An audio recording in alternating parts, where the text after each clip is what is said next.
Baik, terima kasih atas waktunya yang telah diberikan, Pak. Di sini saya akan mencoba mempresentasikan tentang biomekanik aplikasi gaya pada tubuh manusia. Di mana literatur ini saya dapatkan di Fundamentals of Biomechanics pada bukunya, Pak.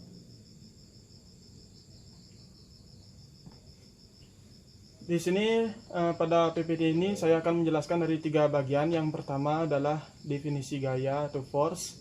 Yang kedua, jenis gaya yang diaplikasikan pada tubuh. Dan yang ketiga adalah beberapa contoh soal pengaplikasikan gaya pada tubuh manusia. Yang pertama, gaya atau force. Secara definisi umumnya, gaya dapat didefinisikan sebagai gangguan mekanik ataupun beban. Ketika pada saat menarik atau mendorong suatu objek atau benda, kita sedang menerapkan gaya pada objek tersebut, seperti menarik maupun mendorong. Menurut definisi, gaya sama dengan massa dikalikan percepatan. Percepatan adalah laju waktu pada perubahan kecepatan, sedangkan kecepatan adalah laju waktu pada perubahan posisi relatif. Di mana rumus gaya yang sudah tidak asing lagi, F sama dengan M kali A, yaitu massa dikalikan kecepatan.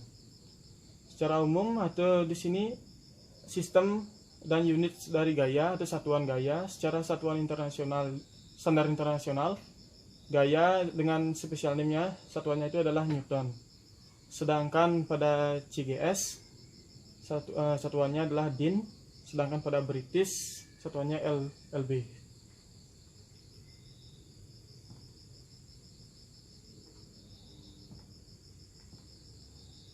Yang berikutnya, ini adalah beberapa jenis-jenis gaya yang dapat diaplikasikan pada tubuh manusia. Yang pertama di sini ada gaya normal dan tangensial. Gaya normal dan tangensial. Dalam mekanika, kata normal menyiratkan atau mengartikan tegak lurus. Jika gaya bekerja pada permukaan diterapkan dalam arah yang tegak lurus terhadap permukaan itu, maka gaya tersebut dikatakan atau disebut dengan gaya normal. Seperti ditunjukkan pada gambar 2.3, gaya normal yang berhubungan dengan permukaan. Sedangkan gaya tangensial adalah yang diterapkan pada permukaan yang sejajar dengan permukaan.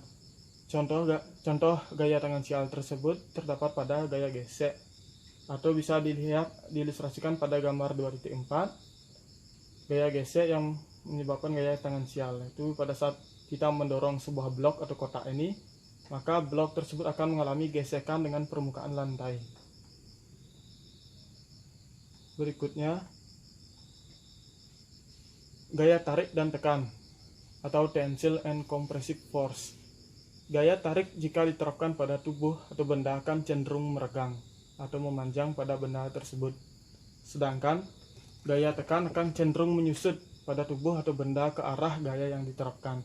Seperti diilustrasikan pada gambar 2.5, di mana gaya nomor A ini adalah gaya tarik atau tensile force, sedangkan nomor B ini gaya tekan atau compressive force. Kemudian ada gaya kolinier. Suatu sistem gaya disebut kolinier atau linear jika semua gaya memiliki garis aksi yang sama. Sebagai contoh, gaya yang diterapkan pada tali dalam konteks menarik tali seperti tarik tambang membentuk sistem gaya yang kolinier, di mana gambar 2.6 ini gaya yang memiliki garis aksi yang sama yang disebut dengan collinear force. Berikutnya gaya koplanar. Suatu sistem gaya dikatakan sebagai gaya koplanar jika semua gaya bekerja pada permukaan bidang yang 2 dimensi. Pembentukan sistem gaya koplanar memiliki paling banyak 2 komponen yang bukan nol atau non-zero. Berikutnya ada gaya concurrent atau concurrent force. Suatu sistem gaya bersamaan atau concurrent jika garis aksi gaya memiliki titik persimpangan yang sama. Contoh sistem gaya concurrent dapat dilihat pada berbagai perangkat traksi seperti diilustrasikan pada gambar 2.7. Seorang atletik menarik tali. Sedangkan gaya paralel, suatu set membentuk sistem gaya paralel jika garis aksi gaya sejajar satu sama lainnya. Aksi-aksi tiap gaya tersebut bersifat sejajar. Contoh sistem gaya paralel diilustrasikan pada gambar 2.8 oleh lengan manusia yang dilenturkan pada sudut kanan dan memegang benda, di mana di sini terlihat bahwa setiap garis aksi gaya sejajar dengan yang lainnya. Kemudian di sini ada gaya gravitasi. Tidak umum lagi, gaya gravitasi tersebut adalah gaya yang diberikan oleh di muka bumi pada suatu benda, disebut gaya gravitasi atau berat benda. Besarnya berat suatu benda sama dengan massa benda dikalikan besarnya percepatan gravitasi, atau dirumuskan W sama dengan M kali G, di mana W adalah berat benda, M adalah massa benda, sedangkan G adalah percepatan gravitasinya. Untuk satuan gravitasi yang dihasilkan pada satuan internasionalnya, yaitu standar internasionalnya dengan nilai 9,81 meter per second kuadrat. Itu adalah standar nilai gravitasi yang ditetapkan secara internasional. Seperti juga diilustrasikan gambar 2.9, total gaya pada objek yang bukan nol, di mana W adalah gaya berat sama dengan N. Berikutnya ada gaya gesek. Gaya gesek terjadi di antara dua permukaan yang bersentuhan ketika satu permukaan bergeser atau cenderung meluncur di atas permukaan lainnya. Ketika suatu benda bergerak pada permukaan kasar atau ketika suatu benda bergerak dalam suatu fluida, terdapat resistansi atau hambatan terhadap suatu benda bergerak karena ada interaksi tubuh atau benda dengan lingkungannya. Dalam beberapa aplikasi, gesekan mungkin diinginkan, sementara yang lainnya gesekan tersebut harus dikurangi seminimal mungkin pada aplikasi-aplikasi lainnya. Sebagai contoh, tidak mungkin ketika kita akan mulai suatu perjalanan tanpa adanya gesekan dengan permukaan seperti permukaan lantai atau lantai dasar, di mana persamaan gaya gesek didapat diilustrasikan, yaitu Fk sama dengan mu K dikali N, di mana mu K ini adalah koefisien gesekan atau koefisien of friction, sedangkan N ini adalah gaya normal yang juga sama dengan gaya berat.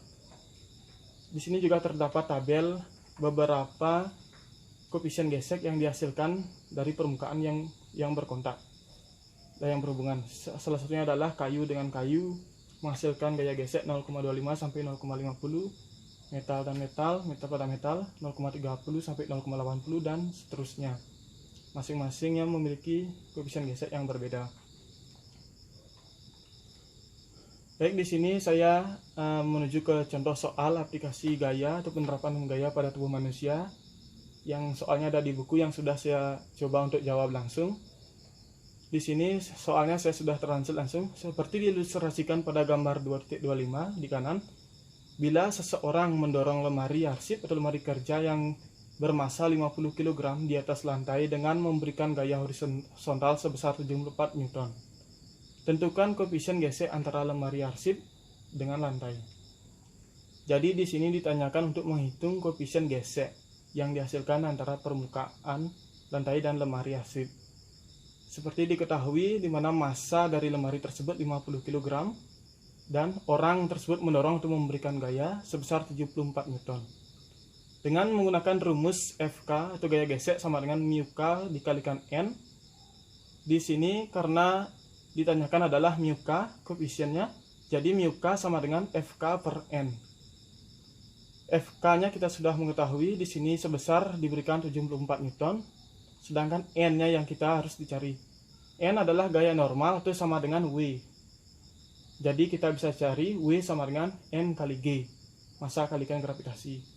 Di mana W di sini massa yang terdapat pada lemari tersebut 50 kg dikalikan dengan gravitasi 9,81, menghasilkan W sama dengan 490 Newton.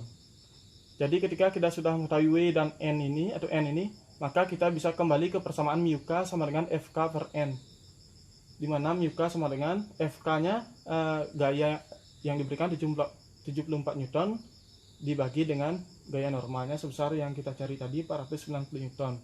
Jadi hasilnya koefisien geseknya sama dengan 0,15 yang dihasilkan antara permukaan lantai dan lemari arsip.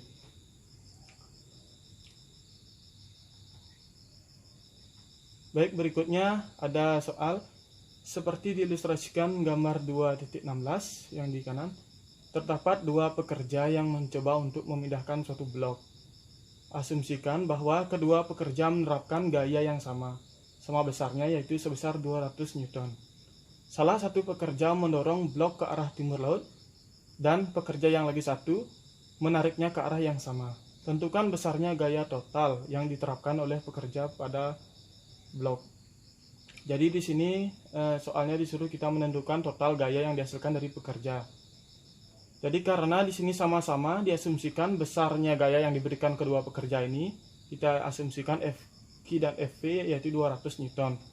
Jadi untuk menghitung total gayanya dapat digunakan rumus Fr atau gaya resultan dari total gaya ini Fq plus Fp. Jadi 200 Newton tambah 200 Newton dan total gaya yang dihasilkan dari para pekerja adalah 400 Newton. Baik, berikutnya masih di soal tentang gaya pada tubuh manusia. Seseorang mencoba mendorong sebuah kotak yang beratnya 500 Newton ke atas permukaan yang miring dengan memberikan gaya paralel dengan bidang miring tersebut. Jika koefisien gesek antara kotak dan kemiringan adalah 0,4 dan kemiringan membentuk sudut theta 25 derajat horizontal, tentukan besarnya gaya gesek yang bekerja pada kotak. Di sini kita disuruh menghitung berapa besarnya gaya gesek yang terjadi pada kotak dan permukaan kemiringan ini. Jadi karena kita sudah mengetahui berat dari kotak tersebut 500 Newton, koefisien gesek 0,4, sudut yang untuk sudut theta yaitu 25 derajat. Tentukan besarnya gaya gesek pada box gaya ini. Jadi kita gunakan rumus gaya gesek Fk sama dengan μk dikali n atau gaya normal. Karena di sini membentuk kemiringan horizontal, jadi kita menggunakan cos. Yang di sini cos 25 derajat. Jadi Fk atau gaya gesek sama dengan 0,4 koefisien gesek dikalikan 500 Newton atau gaya normal dan dikalikan dengan cos 25 derajat kemiringan permukaannya. Jadi nilai besarnya gaya gesek atau Fk sama dengan 181,3 Newton. Dan soal berikutnya seperti diilustrasikan gambar 2.22, ada setumpuk 3 kotak masing-masing dengan 10 kg masanya ditempatkan di atas meja. Kotak memiliki area 40 cm x 50 cm. Di sini hitung tekanan rata-rata yang diberikan oleh kotak di atas meja. Soalnya kita akan disuruh menentukan tekanan rata-rata yang diberikan kotak pada atas meja. Jadi di sini kita sudah mengetahui massa dari kotak 30 kg karena masing-masing kotak 10 kg karena adanya 3 kotak jadi 30 kg. Dan luasan yang pada kotak ini 40 cm x 50 cm menjadi 2000 cm kuadrat atau kita bawa ke meter kuadrat menjadi 0,2 meter kuadrat. Tentukan tekanan rata-rata pada kotak. Di sini kita menggunakan rumus P sama dengan W per A atau berat per luasan, di mana berat ini adalah massa kali gravitasi. Jadi kita kalikan dulu massa 30 kg kotak dikalikan gravitasinya 9,81 dibagi 0,2 luasannya. Jadi tekanan rata-rata yang dihasilkan pada kotak yang di atas meja tersebut yaitu 1470 Pascal. Baik, untuk yang terakhir di sini gaya gesek. Seseorang yang mencoba mendorong lemari arsip di atas lantai kayu. Lemari arsip berisi berbagai folder, perlengkapan kantor dan aksesoris di rak-rak dalamnya. Berat total lemari arsip yang bermuatan adalah W sama dengan 900 Newton. Di sini lemari yang bermuatan ya. Namun sesuai dengan spesifikasinya, berat lemari arsip yang kosong atau W1 sama dengan 500 Newton jika lemari tersebut keadaan kosong. Kemudian koefisien gesek antara lemari arsip dan lantai adalah mu 0,4 dihasilkan koefisien gesek antara lapisan permukaan lantai dan lemari. Di sini kita disuruh menghitung yang pertama A, berapa besarnya gaya yang harus diberikan orang untuk memindahkan lemari arsip dengan beban total pada lantai. Jadi kita di sini menghitung berapa gaya yang diberikan orang yang untuk memindahkan lemari yang berbeban. Jadi tinggal dimasukkan ke rumus gaya gesek F sama dengan mu kali N, di mana gaya yang di sini adalah 900 Newton dikalikan koefisien gesek yaitu 0,4 menjadi 360 Newton. Untuk soal B, berapa besarnya gaya yang harus diberikan orang untuk memindahkan lemari yang kosong pada lantai. Jadi F sama dengan lemari dengan keadaan kosong itu adalah 500 Newton dan koefisien GCN 0,4 dan gaya yang diperlukan yaitu 200 Newton. Yang terakhir, berapa peningkatan gaya yang diperlukan ketika mendorong lemari arsip dengan beban total pada lantai. Jadi berapa peningkatan gaya yang diperlukan dari 200 Newton ini dari lemari kosong kalau kita mendorong lemari dengan beban totalnya. Jadi di sini peningkatannya yaitu 80%. Kenapa 80%? Karena jika kita asumsikan peningkatannya 100%, jadi 100% dari 200 itu adalah 200 dan hasilnya menjadi 400 Newton yang berbeban. Jadi melebihi 360 ini. Jadi yang paling pas itu adalah 80% peningkatannya. Karena 0,8 kali 200 160. Jadi 160 tambah 200 pas 360 Newton.